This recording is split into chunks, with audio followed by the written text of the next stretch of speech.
Yeah, the lights are on and the curtains are drawn. If this guy has done this before, he'll sit it out as long as he can. It seems the tenant and his girlfriend may still be in the flat. Just then, in a dramatic twist, the police arrive. That's perfect timing. I'm going to nick him. What we just watched. There's obviously other business what's going on. It's nothing related to our case. So I presume it might be the tenant. Who knows? The plot thickens. While the vast majority of Britain's 8 million private tenants are good and honest people, every landlord dreads landing a bad tenant. A tenant who not only fails to pay the rent, but makes their life a misery.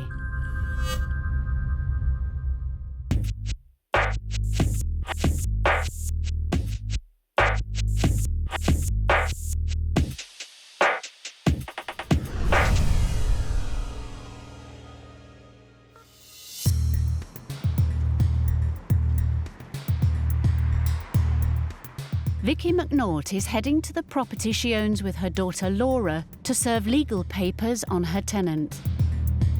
Now owed more than £3,000 in missing rent, she's desperate to get him and his girlfriend out.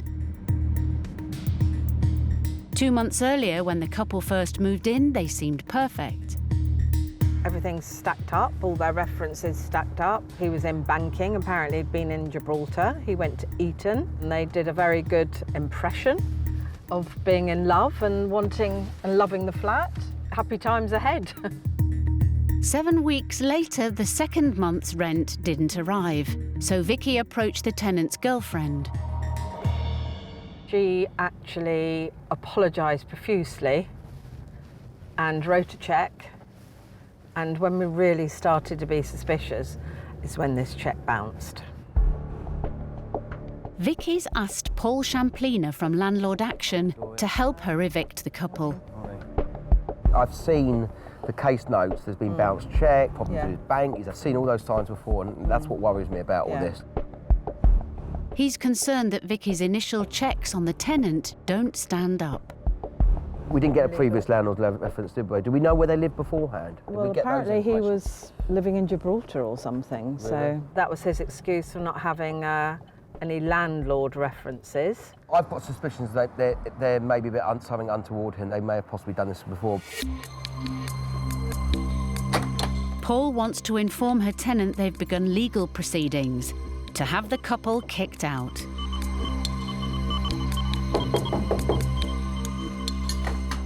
Good morning. Hi. I'm serving some eviction notices on you. Okay, it's in respect to the outstanding rent arrears. You owe 2 months' rent arrears. The tenant's girlfriend has answered the door. You've given a bounced cheque, and you are technically liable for the rent. It's clear she doesn't want to answer Paul's questions today. That notice is a 14-day notice. If you don't pay up or leave, then we will be issuing court proceedings. And because you're not paying the rent, you're causing a lot of financial distress to the landlord, Victoria. Thank you. Paul served the notice, but if his suspicions are right, getting Vicky's tenants out won't be easy. A lot of these type of tenants, if I think it's that type of tenants, will just stay there as long as possible. Yeah. So I'm trying to prepare you for the worst case scenario. Unfortunately, you've got to psych yourself up that we're going to have to go to court. All this couldn't have come at a worse time for Vicky and her family. Husband's got Parkinson's. You know, he's been in hospital twice in the last month via ambulance in the middle of the night. And, you know, it's horrendous stress when you're worrying about finances and also, you know, ill health. If the tenants don't pay up, it may take up to 2 months to get a court hearing. That's potentially 2 more months without rent for Vicky.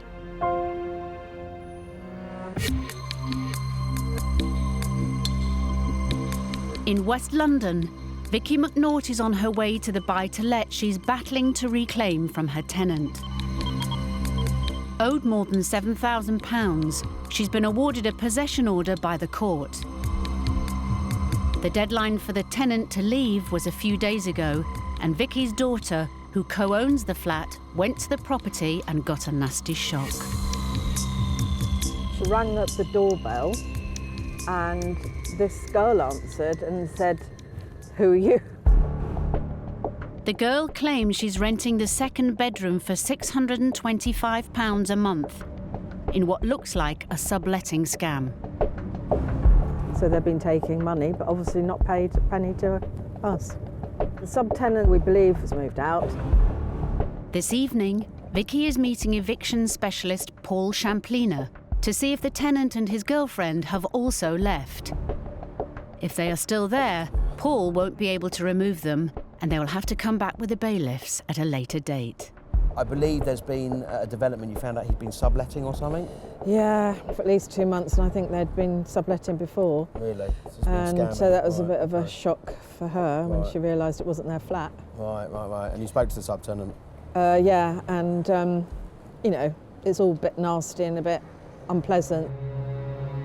In another worrying development, Vicky's heard that the police are investigating her tenant about an unrelated matter. Just in case things get difficult, Paul's brought along backup. With the situation so tense, Vicky waits in a cafe while Paul checks whether the tenant is still there. Any people in there? Hello? I have keys, but I can't let myself in legally. But I can hear people in there. A bit frustrating.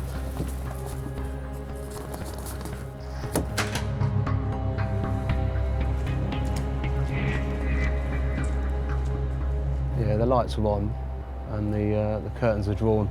If this guy has done this before, he'll sit it out as long as he can. It seems the tenant and his girlfriend may still be in the flat. The old bill, isn't it? Just then, in a dramatic twist, the police arrive. That's perfect timing. Well, I'm going to nick him. What we just watched. There's obviously other business what's going on. It's nothing related to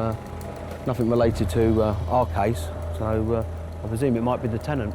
Who knows? The plot thickens.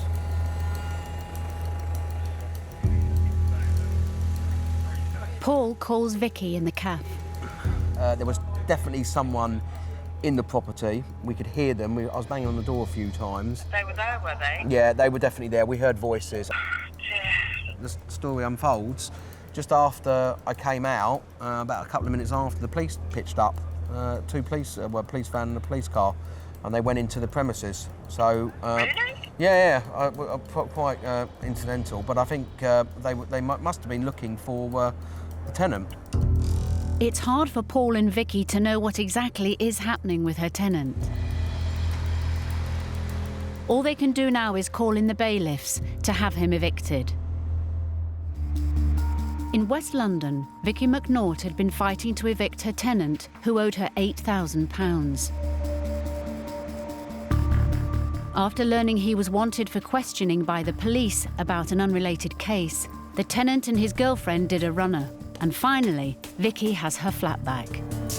So since I spoke to Paul and I heard about the police were here, that night all kicked off. The police came and they tried to get into the property and they wouldn't answer. And between the space of the police coming back again, they went off in a car with some bags. As they had left with their possessions, Vicky could legally enter the property. The police basically gave us the green light to change the locks. We've since learned that he's wanted for questioning by CID, which I think is actually quite serious. I think the police were key to him moving out that night. Vicky's also discovered one of her tenant's references were fake. It was done on some sort of headed paper, but it's completely and utterly fraudulent. 6 months of stress and more than £8,000 lost has taken its toll on Vicky. Just been a complete utter roller coaster. Been out here about 4 days on the trot, getting it scrub cleaned, Absolute nightmare, but it's finally ours. Vicky is now considering getting rid of her flat altogether. I just feel that, is it worth keeping? And probably the answer is no.